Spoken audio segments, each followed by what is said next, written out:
What's up guys, this is Dave with Gen 3D Tech. Today we're going to be doing something a little bit different. We're going to be going over how to make an Ethernet cable. So what I'll do is I'll just put this male mod plug end on one end and then the Rj45 jack end on the other end. That way you see both types.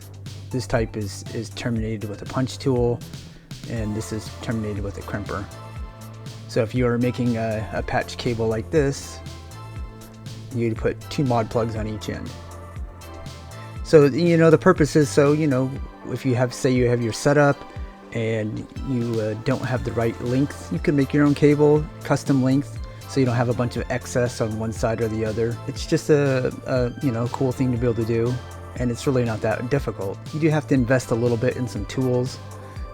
Like this right here is a basic punch tool that you sometimes get with, this is a Levington tool.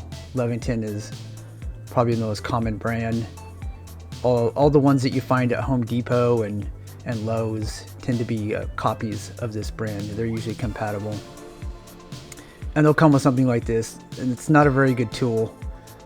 It basically just squeezes it down, but it doesn't really cut it. Then you have to kind of cut it with scissors. So this is an actual Rj45 punch tool. This is the 110 blade. You can see it's got a little bit of a curve there. Some of the jacks require that curve in order for it to punch down right, like System X for example. Some of them will be just squared off and they won't work on all of them. And this is a 66 block blade, and that's for doing like old telephone blocks, which I don't do very often anymore. And you can see right there, it says what side the cut is, but that's right there. These things are actually pretty sharp, so if you miss and you hit your finger, you will draw blood. I've done that numerous times. And then of course this is the Crimper Tool. It's it has an 8 position, which is what this is. This is an 8. You can see the count the pins. It fits 8 conductors. And this is for like telephone style RJ11 connectors. It does have a stripper, which you can use for stripping back the cable, but I use these electrician scissors. We also call them snips in the industry. And once you've done it enough times, you know exactly how much pressure to place down on the shielding when you're stripping it back. All right, so let's start off with the we'll do the Rj45 Mod Plug side, because I think this is going to be the thing that you might use the most, being able to make your own patch cables. And like I said, you can get all this stuff at Home Depot. These things are not very expensive. You can buy like a 10 pack for a couple bucks. You can get this on Amazon or Home Depot. I think it's about $15–20. They have more expensive ones, but I actually like that one. You don't have to use these.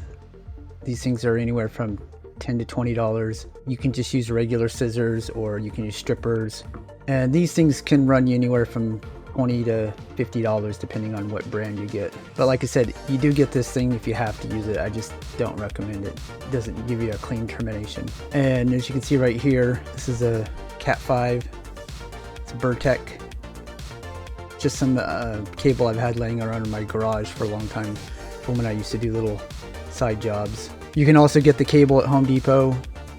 You can buy a whole box. I think they sell them in boxes of 500 or 1,000. It is kind of expensive to buy a whole box, but you might be able to buy it by the foot.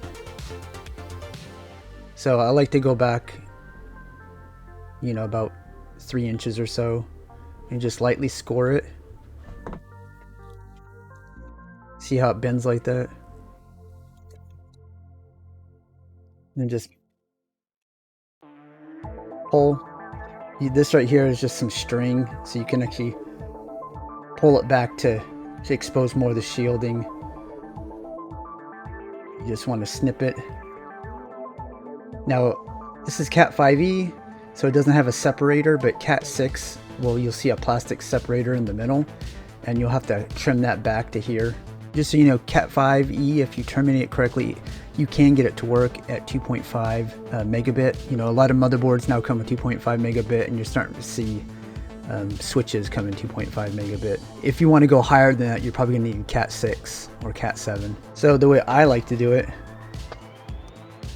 is I put the brown on this side and the orange on this side, and then blue right there, and you kind of split the green off like that. I'll put a color code up on the screen so you can see, but there's two different kinds. There's 568A, which is the old AT&T standard, and there's 568B, which is the one that most people use. So I'm going to do B, but honestly, as long as you terminate both ends exactly the same conductors are on the same pins, it will work. But optimally doing it B, you will probably get the best performance, because it's all about separation and crosstalk. You want to avoid those things. I don't know if you can kind of see, but if you look carefully, there's there's different amount of twists on each color pair. So that basically causes the transmission signal to be slightly different on each one, so they can tell them apart, and it helps avoid crosstalk.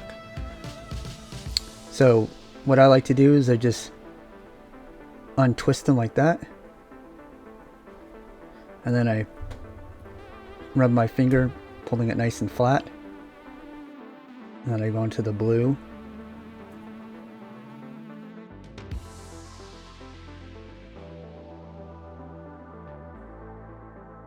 Do the same thing,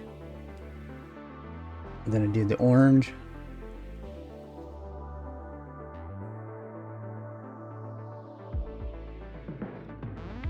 And then the green is split between, one of them will go here and one of them will go there.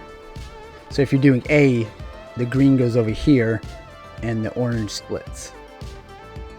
Another thing you can do is if you're making a crossover cable, which is pretty rare to have to need that anymore, but basically one of the ends of the cable will be A, terminated A, and the other will be B. But I haven't had to do one of those for a really long time. Okay, so once you fanned it out, this is the correct order. So it's brown, green, white, blue, white, green, orange, white, orange. And then I like to go like this, and then I move it like that, kind of pulls it together. It's almost like flattening out a piece of taffy. I want to make sure that the conductors don't cross each other.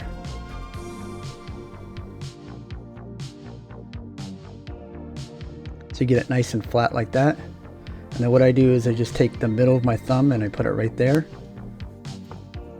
And then I take my scissors and I cut as straight as possible. And then I take the Rj45 Mod Plug and I put the clip side down. Some people do it the other way, but this is just how I've always done it, so this just works best for me. And then very carefully slide it in there.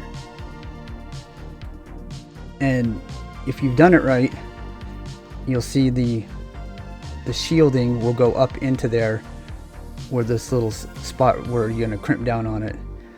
A lot of people make a mistake of having exposed cables out here, and that's bad for signal loss and crosstalk. So you want to make sure it goes inside there. And then all you do is you take your crimper, slide it in the 8 position slot. And I definitely recommend doing it a few times, because sometimes one of the teeth doesn't bite down all the way. And so there you go, that's one end. And when I'm done, I'll actually 4-pair test this, and you don't really have to have one of those. You could always just plug it in and make sure it works. I'll go ahead and do that. Alright, so over here we got the other end of the cable, and now we're going to do a jack. And this is what you would basically put into your, like, a wall outlet. So you could like run this up inside the wall, through the attic, and then come down another wall, and then where you might have a telephone wire. Actually, if you just a tip, if you have a house that was built after the year 2000, typically they use Cat 5e. So even if it's a telephone wire, it'll probably be terminated as a data. So you can convert them if they're telephone connectors to data connectors.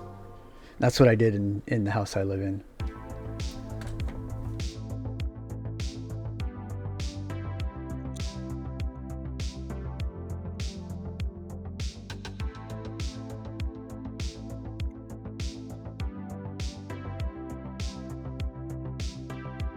Alright, so you can see there's the color code on the end of the jack, and this is for B.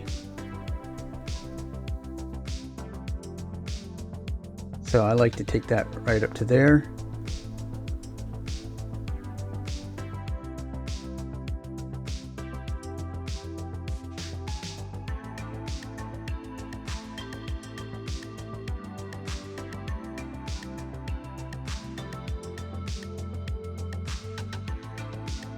And I like to go ahead and lay it out before I actually start terminating each pair.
So there you can see it's all terminated in there. Everything's cut off nice and flush, which is difficult to do if you use that cheap little plastic tool and then have to cut the pieces by yourself. One thing that I'm missing is the dust cover. I don't know what I did with it, but typically there's a little plastic dust cover that holds the conductors in place so you don't accidentally pull them out. And then this right here will snap into place inside of an outlet. So these are the two different types of connectors, and just to make sure that they're working, I'm going to take this little patch cord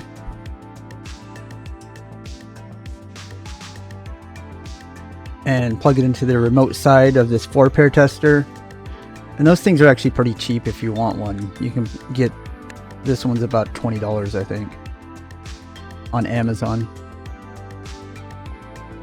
And then you just hold down the button and then you can see 1 through 8 are lit up, and then it shows it's connected, and that means it's pretty much working.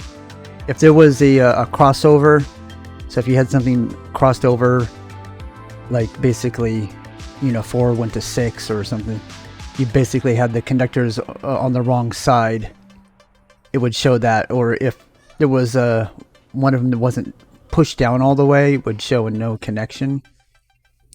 Or if they're pushed together and they're shorting out, it'll show up there.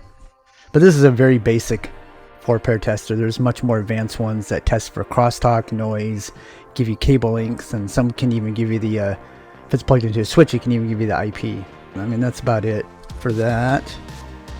So like I said, this is handy if you want to learn how to make your own cables. Mostly, if you're trying to fit out your room and you want the cables to be the exact length, you can probably spend about $100 or less getting the tools you need. And then you never really have to worry about it, because if you buy like a box of 500, you're going to have plenty of cable, unless you're going to like remodel your whole house or something, which you can do. If you have any questions about doing that, I'd be happy to answer it in the comments, or you can hit me up on Twitter, Gen3D Tech.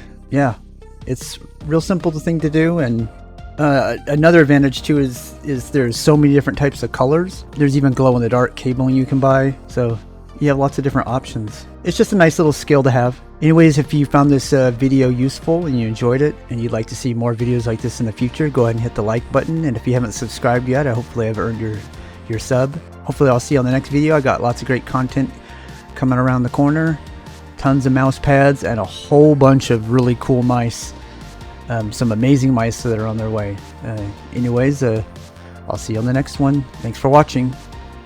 See ya.